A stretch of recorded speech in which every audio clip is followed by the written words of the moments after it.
Hi hello ಎಲ್ಲರಿಗೂ ನನ್ನ ರುಚಿಯಾನ ಚಾನಲ್ಗೆ ಆತ್ಮೀಯವಾದಂಥ ಸ್ವಾಗತ. ಇವತ್ತು ನಾನು ರೋಸ್ಟೆಡ್ ಸಾಲ್ಟಿ ಚಿಕ್ ಪೀಸನ್ನು ಮಾಡ್ತಾಯಿದ್ದೀನಿ. ಹುರಿದಂತಹ ಕಡಲೆಕಾಳಿನ ಒಂದು ರೆಸಿಪಿ ಮಾಡ್ತಾಯಿದ್ದೀನಿ. ಕಡಲೆಕಾಳಿನಲ್ಲಿ ಅನೇಕ ಸಮೃದ್ಧವಾದಂಥ ಕ್ಯಾಲ್ಶಿಯಂ, ಕಬ್ಬಿಣ, ಮೆಗ್ನೀಷಿಯಮ್, ಜೀವಸತ್ವಗಳು, ವಿಟಮಿನ್ಗಳು ಹೇರಳವಾದಂಥ ಅಂಶಗಳನ್ನು ಒಳಗೊಂಡುಂಟು. ಇದು ನಮ್ಮ ಆರೋಗ್ಯಕ್ಕೆ ತುಂಬ ಉತ್ತಮ. ಫಸ್ಟು ಮಾಡೋದು ಹೇಗೆ ಅಂತ ನೋಡ್ಕೊಂಬಂದ್ಬಿಡೋಣ. ಮೊದಲನೇದಾಗಿ ನಾನು ಕಡಲೆಕಾಳನ್ನು ತೊಗೊಂಡು ಒಂದೆರಡು ಸಲ ಚೆನ್ನಾಗಿ ನೀರು ಹಾಕಿ ತೊಳ್ಕೊತೀನಿ. ಅದಾದ ನಂತರ ಒಂದು ಟವಲ್ನಲ್ಲಿ ಈ ಕಡಲೆಕಾಳನ್ನು ನೀರಿನ ಅಂಶವನ್ನು ಹಾಕ್ಕೊಂಬಿಟ್ಟು ನೀರಿನ ಅಂಶಗಳನ್ನೆಲ್ಲ ತೆಕ್ಕೊಬೇಕು. ಆನಂತರ ಅರ್ಧ ಕಪ್ಪಷ್ಟು ಉಪ್ಪನ್ನು ತೆಗೆದುಕೊಂಡು ಒಂದು ಬಾಣಲೆಯಲ್ಲಿ ಅದನ್ನ ಹಾಕಿ ಒಂದು 5 ನಿಮಿಷ ಚೆನ್ನಾಗಿ ಹುರ್ಕೊಬೇಕು.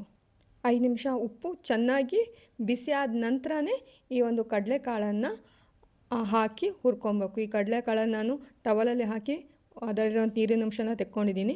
ಇವಾಗ ಆ ಒಂದು ಬಿಸಿಯಾದಂತಹ ಬಾಣಲೆಯಿರುವಂಥ ಉಪ್ಪಿಗೆ ಈ ಕಡಲೆಕಾಳನ್ನು ಹಾಕಿ ಮಿಶ್ರ ಮಾಡ್ಕೊಬೇಕು. ಇದನ್ನು ಸಮೇತ 5 ಮಿನಿಟ್ಸ್ ಚೆನ್ನಾಗಿ ಹುರ್ಕೊಬೇಕು. ಇದರಿಂದ ಆ ಒಂದು ಕಡಲೆಕಾಳು ಅರಳ್ಕೊಂಬರ್ತದೆ. ಚೆನ್ನಾಗಿರುವಂತಹ ಹೆಲ್ದಿ ರೋಸ್ಟೆಡ್ ಚಿಕ್ ಪೀಸ್ ರೆಡಿ ಆಗುತ್ತೆ.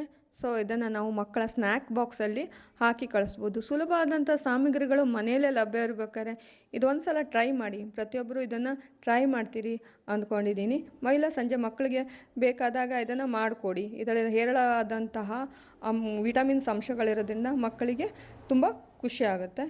ಇದೇ ಥರ ಹೆಲ್ದಿ ರೆಸಿಪಿಗೋಸ್ಕರ ನನ್ನ ಚಾನಲನ್ನು ಸಬ್ಸ್ಕ್ರೈಬ್ ಮಾಡಿ, ಸಪೋರ್ಟ್ ಮಾಡಿ. ಈ ವಿಡಿಯೋನ ಆದಷ್ಟು ಶೇರ್ ಮಾಡಿ. Thank you for watching my video.